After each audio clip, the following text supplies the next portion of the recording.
La porte claqua derrière moi avec une violence qui résonna dans tout l'immeuble haussmannien. Ma valise heurta le sol du palier. Et je sentis le froid de la nuit parisienne s'infiltrer sous mon manteau trop léger. Ne reviens jamais, cria ma mère depuis l'intérieur. La voix brisée par la rage est quelque chose que je pris alors pour du dégoût pur.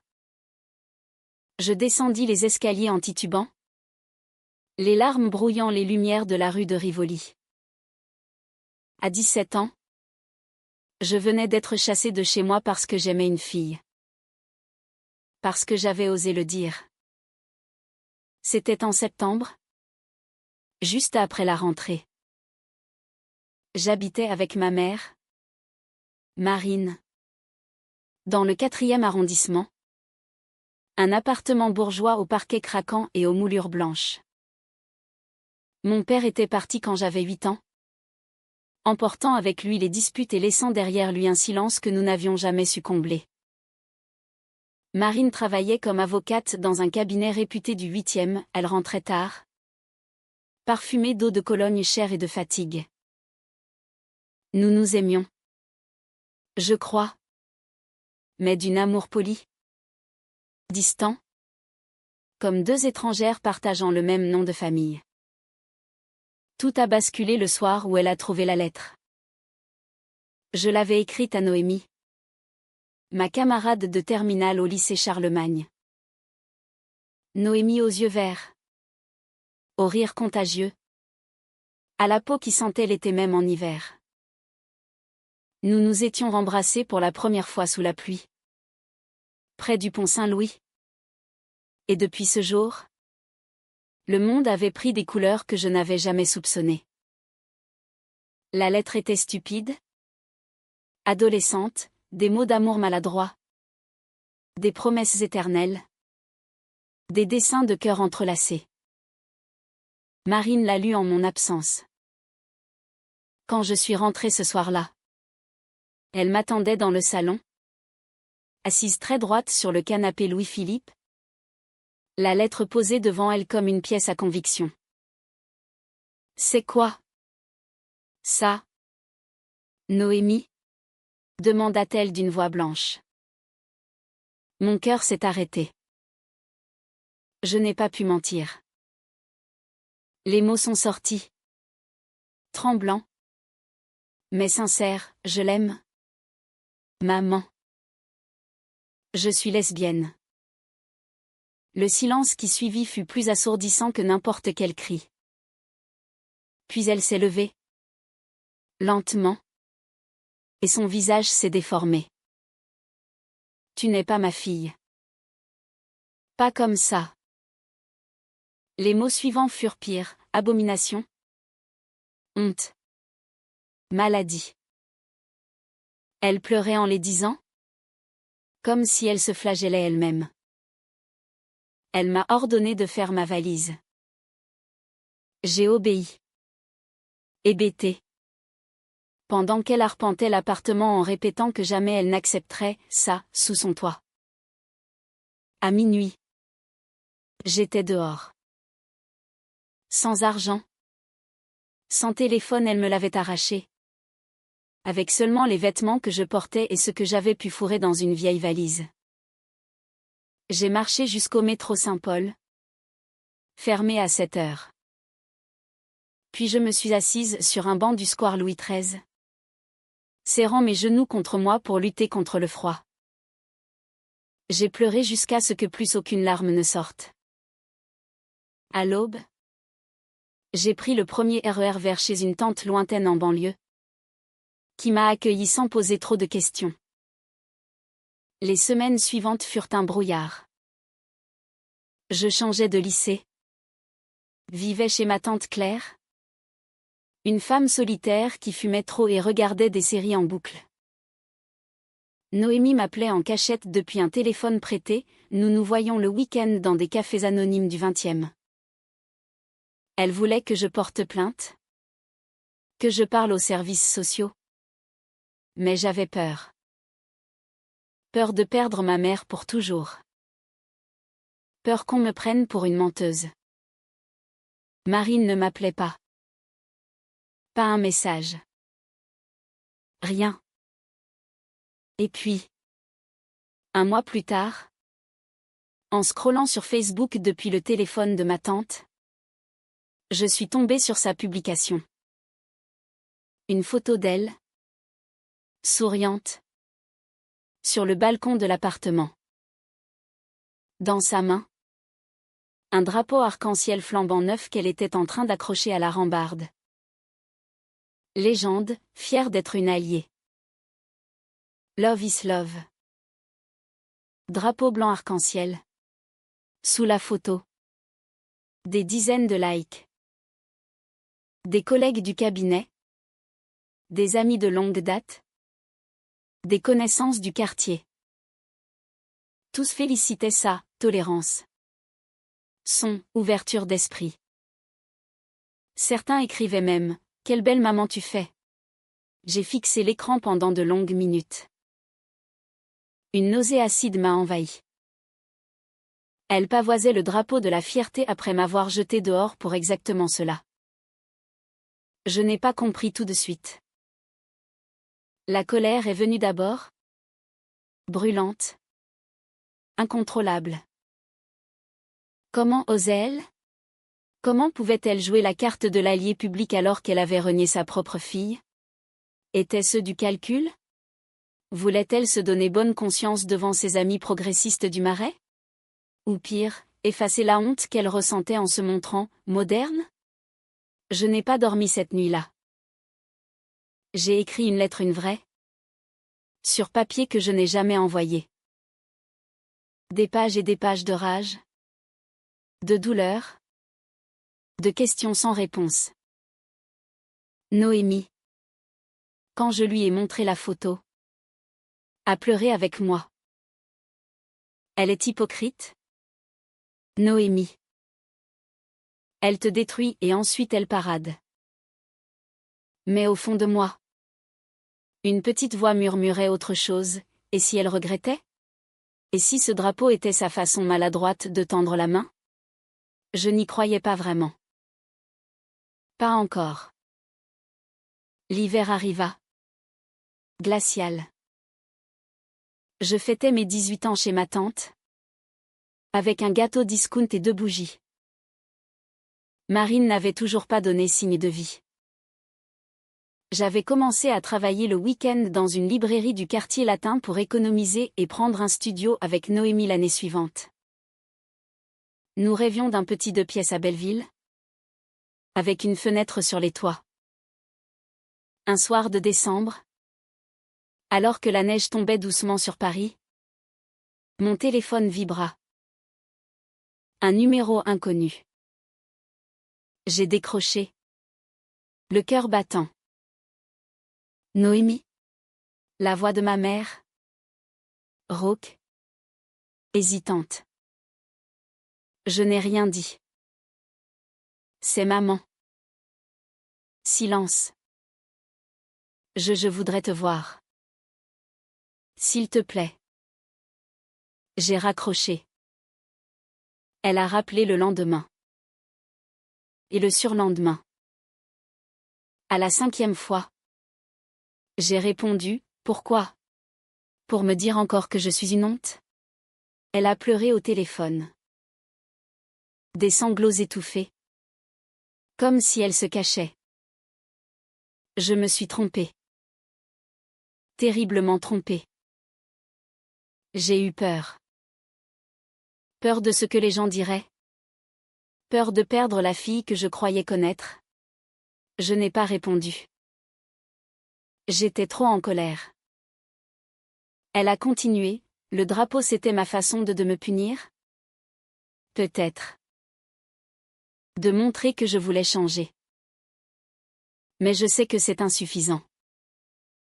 Infiniment insuffisant. Je lui ai demandé pourquoi elle n'avait pas appelé plus tôt. Parce que j'avais honte. Honte de moi. Nous avons raccroché sans nous mettre d'accord sur une rencontre. Noémie me conseillait la prudence. Elle t'a brisé ? Chérie. Ne la laisse pas recommencer. Mais moi, au fond, je voulais comprendre. Comprendre comment une mère peut renier son enfant puis hisser le symbole de ce qu'elle a rejeté. Nous avons fini par nous voir. Un après-midi gris de janvier. Dans un café près de la Bastille. Marine était là avant moi. Assise au fond. Les mains tremblantes autour d'une tasse de thé. Elle avait maigri. Ses yeux étaient cernés. Quand elle m'a vue, elle s'est levée d'un bond. Mais s'est ravisée. Comme si elle craignait de m'effrayer. Merci d'être venue, murmura-t-elle. Je me suis assise en face d'elle. Bras croisés. Elle a commencé à parler. D'une voix basse. Elle m'a raconté des choses que je ne savais pas. Son propre passé. Une amie d'université. Camille. Dont elle avait été très proche. Trop proche. Peut-être. Des sentiments qu'elle avait enfouis dès qu'elle avait compris ce qu'ils signifiaient. Un mariage rapide avec mon père pour se guérir. Une vie entière a joué un rôle. Quand tu m'as annoncé que tu aimais une fille, tout est remonté. J'ai eu peur que tu vives ce que j'avais fui. Et en même temps j'ai eu peur de ce que ça disait de moi. Elle pleurait maintenant? Sans retenue. Je t'ai chassé parce que je me chassais moi-même depuis 30 ans. Je l'écoutais. Le cœur serré. Une part de moi voulait la haïr encore. L'autre voulait la prendre dans ses bras. Le drapeau? C'était pour toi? Ai-je demandé. Au début? Non. C'était pour me prouver que j'étais capable d'accepter en théorie. Puis j'ai réalisé que sans toi, ça ne voulait rien dire.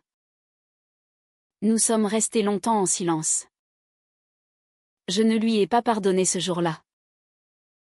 Ni le suivant. Mais j'ai accepté qu'elle vienne me voir chez ma tante. Petit à petit. Des cafés. Des promenades le long de la Seine. Des conversations difficiles où elle avouait ses erreurs. Où je hurlais ma douleur. Noémie était là. Toujours. Solide comme un roc. Parfois elle accompagnait. Parfois elle me laissait seule avec Marine. Elle comprenait que cette blessure-là était mienne. Au printemps, j'ai emménagé dans un petit studio avec Noémie. Rue de la Roquette. Marine a proposé de m'aider financièrement, j'ai refusé. Je voulais reconstruire sur mes propres bases. Un jour de juin, lors de la marche des fiertés, je l'ai vue dans la foule. Elle tenait une pancarte « J'aime ma fille lesbienne. Pardon pour le temps perdu. » Elle pleurait. Je pleurais. Noémie serrait ma main très fort. Je me suis approchée.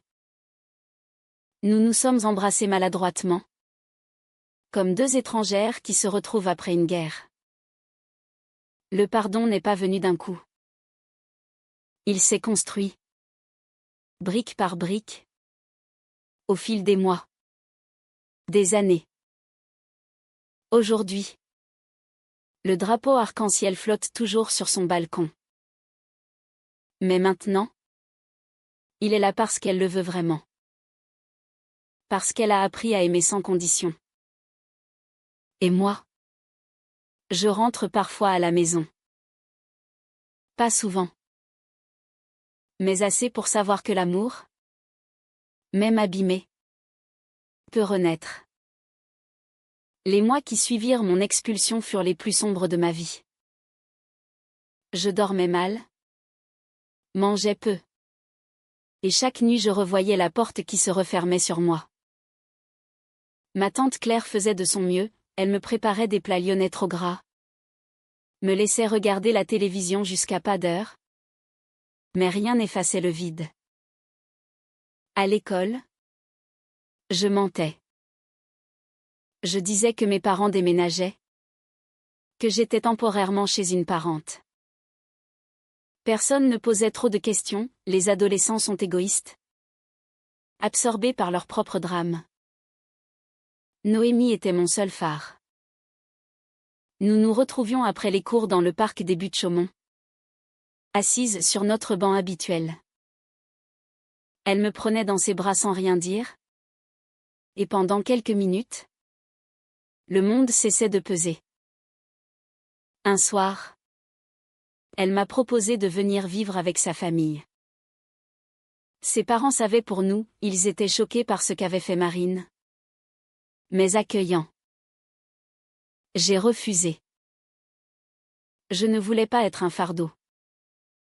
Et quelque part, je gardais l'espoir stupide que ma mère reviendrait à la raison. C'est alors que la photo du drapeau est apparue. Je l'ai vue par hasard, en consultant le profil de Marine depuis le compte de ma tante. Le choc fut physique, j'ai eu l'impression qu'on me frappait au ventre. Elle, si élégante, si parfaite en apparence, posait avec ce symbole qu'elle avait piétiné en me chassant. Les commentaires défilaient, bravo Marine. Quelle évolution! Modèle de tolérance. Une collègue avait même écrit, tu dois être tellement fière de ta fille. Je n'ai pas dormi. J'ai marché dans les rues de Saint-Denis jusqu'au petit matin. La rage au ventre. Comment pouvait-elle? Était-ce une stratégie professionnelle? Le cabinet comptait beaucoup de clients LGBT, peut-être voulait-elle se montrer progressiste pour garder leur confiance. Ou pire, peut-être voulait-elle effacer mon existence. Montrer au monde qu'elle soutenait, les gays, en général. Mais pas sa propre fille en particulier. J'ai appelé Noémie à 4 heures du matin. Elle est venue immédiatement, en pyjama sous son manteau. Nous avons pleuré ensemble sur le trottoir. Tu devrais lui écrire publiquement, m'a-t-elle suggéré. Dire la vérité. L'idée m'a tentée. Pendant plusieurs jours, j'ai rédigé des statuts assassins, des commentaires cinglants. Mais à chaque fois, je supprimais tout. Je n'étais pas prête à exposer ma douleur au monde entier. Pas encore. Au lieu de cela, j'ai commencé à suivre son profil de loin. Elle postait de plus en plus sur les droits LGBT, articles sur le mariage pour tous, photos de manifestations, citations de Colette ou de Rimbaud. C'était comme si elle voulait rattraper 30 ans de silence en quelques semaines. Je me demandais si elle pensait à moi en faisant cela. Ou si j'étais devenu un fantôme qu'elle essayait d'exorciser. Le premier appel est arrivé un soir de novembre. J'étais en train de faire mes devoirs dans la chambre d'amis de ma tante quand le téléphone fixe a sonné. Claire a répondu, puis m'a tendu le combiné avec une grimace, c'est ta mère. J'ai hésité longtemps avant de prendre l'appareil. Allô? Sa voix était méconnaissable. Rauque. Comme si elle avait fumé trop ou pleuré trop. Noémie ma chérie. Je n'ai rien dit. Je suis désolée. Tellement désolée. Silence. Je sais que tu me détestes. Tu as raison. Mais je voudrais te voir. Juste une fois. Pour t'expliquer. J'ai raccroché sans répondre. Elle a rappelé tous les 2 jours. À chaque fois. Je laissais sonner. Puis un soir. La colère a pris le dessus. Qu'est-ce que tu veux? Ai-je crié dans le combiné. Te voir. Te demander pardon. Et le drapeau? C'était pour demander pardon? Ça? Parader devant tes amis pendant que je dormais chez une tante que je connais à peine? Elle a pleuré. Longtemps. Je sais que c'est impardonnable. Le drapeau, c'était une erreur. Au début, je voulais me prouver que je pouvais changer. Puis j'ai compris que sans toi, ça ne servait à rien. Je lui ai demandé pourquoi elle avait attendu si longtemps. Parce que j'avais peur que tu me haïsses encore plus. Et parce que j'avais honte de regarder en face ce que j'avais fait. Nous avons parlé pendant 1 heure. Elle m'a raconté son passé pour la première fois, Camille, son amie de fac à Assas. Les soirées passées à parler jusqu'au matin. Les regards trop longs. La peur panique quand elle avait compris ce que cela signifiait. Le mariage précipité avec mon père pour redevenir normal. Les années à étouffer tout désir. Toute émotion qui ne rentrait pas dans le cadre. Quand tu m'as annoncé que tu aimais Noémie, j'ai revécu tout ça. Et au lieu de t'aider, je t'ai rejeté. Parce que je me rejetais moi-même. Je l'écoutais. Partagé entre la colère et une compassion naissante. Nous avons raccroché sans décision. Mais quelque chose avait bougé. La première rencontre eut lieu dans un café anonyme de la place de la République. Il pleuvait dru, les vitres étaient embuées. Marine était déjà là. Nerveuse. Triturant une serviette en papier. Quand elle m'a vue entrer, elle s'est levée trop vite, renversant presque sa tasse. Merci, a-t-elle murmuré. Je me suis assise en face d'elle, distante. Elle a commencé à parler, les mots se bousculant. Elle m'a raconté son enfance catholique rigide dans une famille bourgeoise de Lyon. Les sermons sur le péché. La peur d'être anormale. Le soulagement quand elle avait rencontré mon père. La déception quand il était parti. Je croyais que si je construisais une vie parfaite, tout irait bien. Et quand tu as brisé cette illusion, j'ai paniqué. Elle pleurait maintenant? Sans retenue. Je t'ai fait souffrir parce que j'avais souffert en silence toute ma vie. C'est injuste. C'est monstrueux. Je l'ai laissé parler. Puis je lui ai raconté mes nuits dehors. Ma peur. Ma colère. Comment j'avais douté de ma propre valeur. Elle écoutait. Le visage défait. À la fin, elle a tendu la main vers la mienne. Je l'ai retirée. Je ne suis pas prête à pardonner. Peut-être jamais. Elle a hoché la tête. Je comprends. Mais je serai là. Aussi longtemps qu'il faudra. Nous nous sommes revus régulièrement. Parfois avec Noémie, qui restait méfiante mais polie. Parfois seule. Marine a commencé une thérapie. Elle a quitté le cabinet trop conservateur pour un autre plus progressiste. Elle a retiré certaines publications trop ostentatoires sur Facebook. Petit à petit, elle apprenait à être sincère. Un soir, elle m'a invitée à dîner à l'appartement. J'ai hésité longtemps, puis accepté. En entrant, j'ai vu que ma chambre était intacte. Mes livres, mes posters, mes vêtements. Comme si le temps s'était arrêté. Elle avait préparé un gratin dauphinois. Mon plat préféré quand j'étais petite. Nous avons mangé en silence d'abord. Puis elle a dit, je suis fière de toi. De la femme que tu deviens. De ton courage. J'ai pleuré.